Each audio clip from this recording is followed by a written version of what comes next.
பிரதமர் மோடியிடம் தாம் வலியுறுத்தியதால் தான் பயிர்க்கடன்களுக்கான சிபில் ஸ்கோர் முறை நீக்கப்பட்டதாக கூறியுள்ள எடப்பாடி பழனிசாமி, அதிமுக ஆட்சி அமைந்த பின்னர் உழவர்களுக்கு 24 மணி நேரமும் தடையின்றி மும்முனை மின்சாரம் வழங்கப்படும் எனவும், நெல் கொள்முதல் தொகை விவசாயிகள் வங்கிக் கணக்கில் வரவு வைக்கப்படும் எனவும் தெரிவித்துள்ளார்.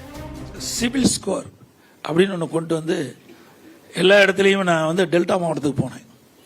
அங்கே இருக்கிற மாவட்ட விவசாய சங்கத்தைச் சேர்ந்த அத்தனை பேருமே தொடக்க வேளாண் கூட்டுறவுகளை கடன் பெற முடியலை, பல்வேறு ஆவணங்களை கேட்கின்றார்கள், கடன் கொடுப்பதில் தட்டி கழிக்கின்றார்கள், எங்களுக்கு சிரமமாக இருக்கின்றது கோரிக்கை வைத்துடனே பாரத பிரதமர் திருச்சிக்கு வந்தபோது என்னிடத்திலே டெல்லியில் இருக்கிற ரிசர்வ் பேங்க் தான் இந்த மாதிரி ஒரு விதியை விதிச்சு இந்த ஆவணங்கள்லாம் கேட்கிறேன்ட்டு சொன்னாங்க.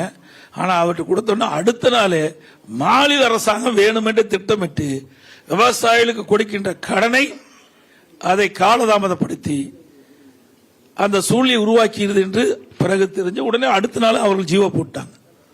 இனி சிபில் ஸ்கோர் அதுல எந்த ஆவணத்தையும் தேவையில்லை.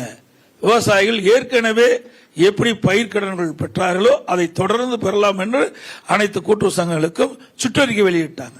மீண்டும் அதிமுக ஆட்சி வந்தவர்கள் விவசாயிகளுடைய நீண்ட நாள் கோரிக்கையை ஏற்று மும்முனை மின்சாரம் தொடர்ந்து விவசாயிகள் பணிக்கு வழங்கப்படும்.